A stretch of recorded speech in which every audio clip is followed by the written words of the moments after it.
place for the weekend. Is now open. The race director Eduardo Freitas, yes, that's allowing the cars out. So as you can see, headlights on. It's probably not quite as dark as the camera makes it look, but it will get darker and darker.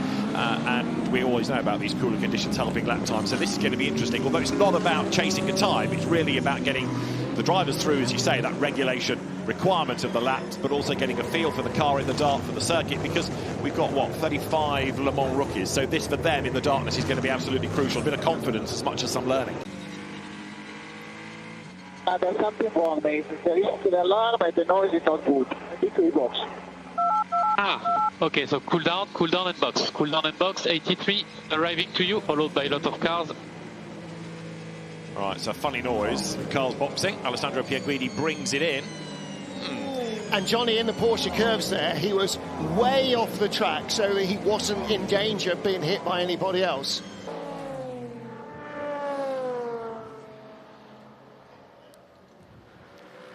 009 Aston Martin across the gravel. We are having issues with Bruce's microphone, as you may have seen at the end of Hyperpole, so we'll try and catch up with that. And Johnny, straight line in the chicane, never a comfortable feeling. It's a real kick in the backside. It's a real awkward curve, that first, you know, the entry to the first forward chicane. The left curve is pretty usable, pretty flat, but if you're just 1 or 2k too fast, that right curve, if you hit it at the wrong angle, can do serious damage. Good spot. Right, somebody else going rally crossing, not with too serious a consequence, though, is there. 37, rather. Yeah, 30. The Malikin Blomqvist Vautier car. Yeah. Now, this is 51. Alessandro Pierguidi brought the car in. They've had that turbo issue, and the car brought back onto the pit apron. New boots going onto it, so there must be some confidence now that the problem is fixed and they can get that car out there and hopefully turn some laps at long last. Well, it won't be Ale who goes out. No, that looks now. Antonio Giovinazzi's helmet, and that's a different helmet to the one that he normally wears.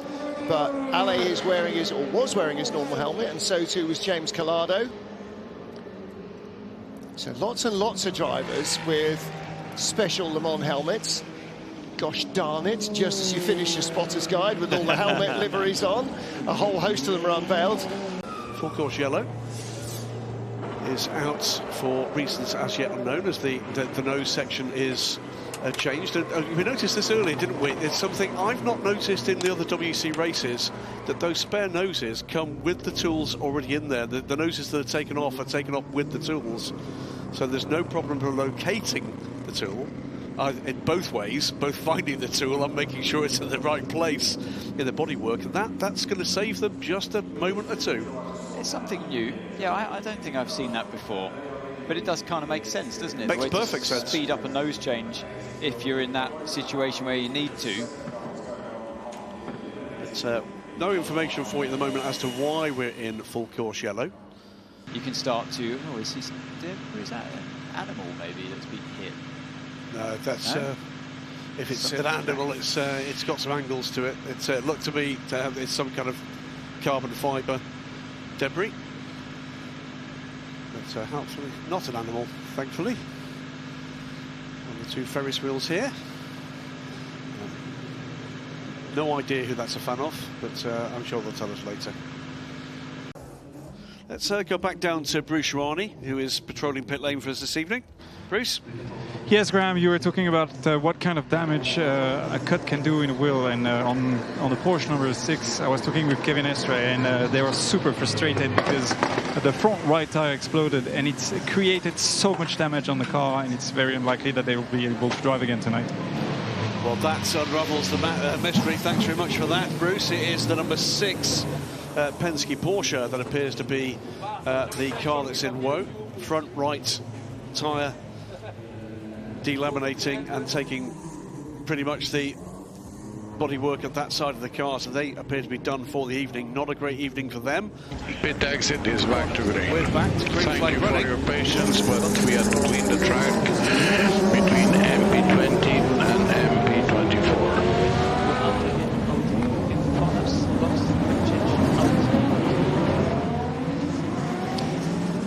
So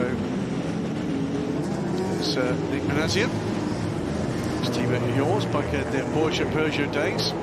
fantastic guy and doing great things at Edex Sports.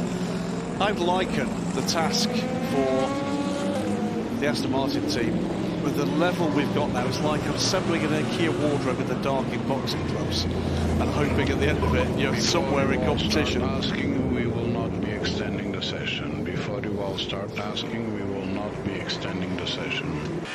That car leads at the moment in LMP2 a 3:37.515. There is gravel all over the road at Mulsanne Corner. So that was a car in front of Bamber that had to divert to the left-hand side, which is the correct thing to do if you lock up in Mulsanne. Unbelievably, you have to turn left, go around, there's a roundabout there, go around, you rejoin the circuit further up again. And this is not a replay either, this is happening right now. So straight after the track was closed, red flag, we've got the same issue in the same corner. Just trying to see whether or not I can pick out which cars had a longer... Sector 2, isn't it? Drive along very slowly and quite easily without any issues, without stop-starting and like a race car would do. It's easy to drive at low speed. Does it have flames coming out of the back of it like this? It doesn't have that, no. That's remarkable. I remember seeing this last year as well. I was like in disbelief and are still astounded at that. It's just so cool. We'll confirm, by the way, I've just checked the notice board. The number 6 Penske Porsche has been disqualified from qualifying. So into Hyperpole goes the 009 Aston Martin. If it was underweight, then that's a black and white rule, isn't it? It absolutely is. You can't, there's no wriggle room with technical regulations.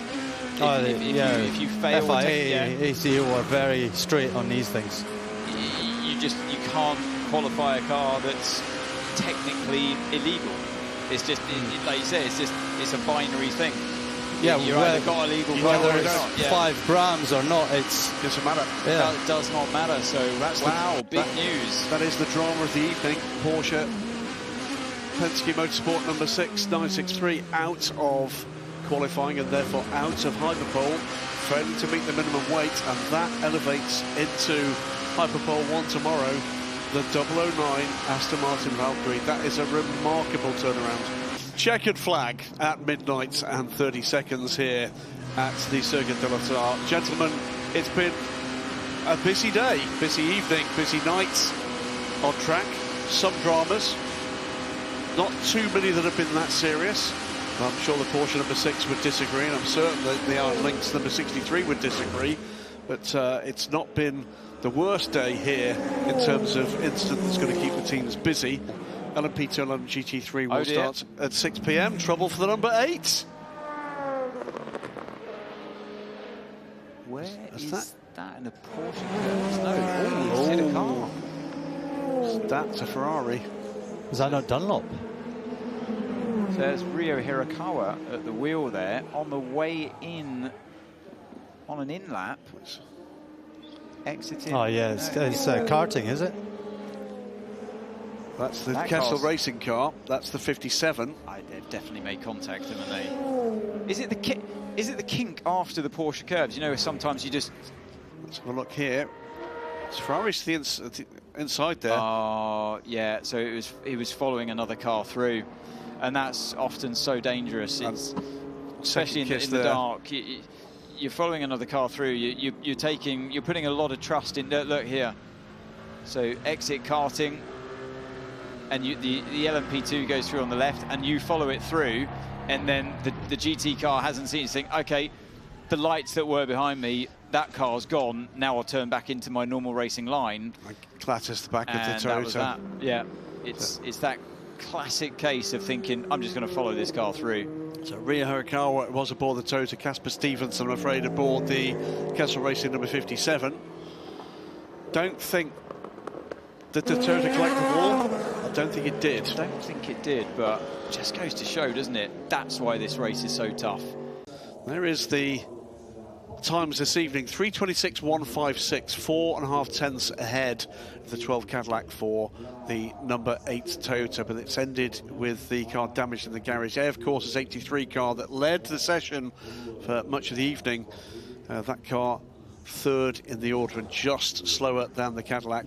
Then it's the first of the Porsches. The number 4 tops the Porsche times tonight. First of the factory Ferraris, the 50 in 5th, the 15 BMW, and then completing the top 10, the 5 Porsche, the 20 BMW, the 38 Jota Cadillac, and the 51 Ferrari. In LMP2, it's AO by TF that top the times from United Autosports 22, CLX Pure Racing's 37, the 29 TDS, and the 48 VDS Panis racing car. And it's been a good night for the Lexus team. 87 from 78, a 1-2 for a Codis ASP tonight. And then the 92 Porsche from Monti first form. The Kessel racing car, that's the other car involved in this clash right at the end of the session, finished that session 4th quickest. And then the 61 Iron Lynx AMG, they've had a good day, the 61. That car finishes the session in 5th.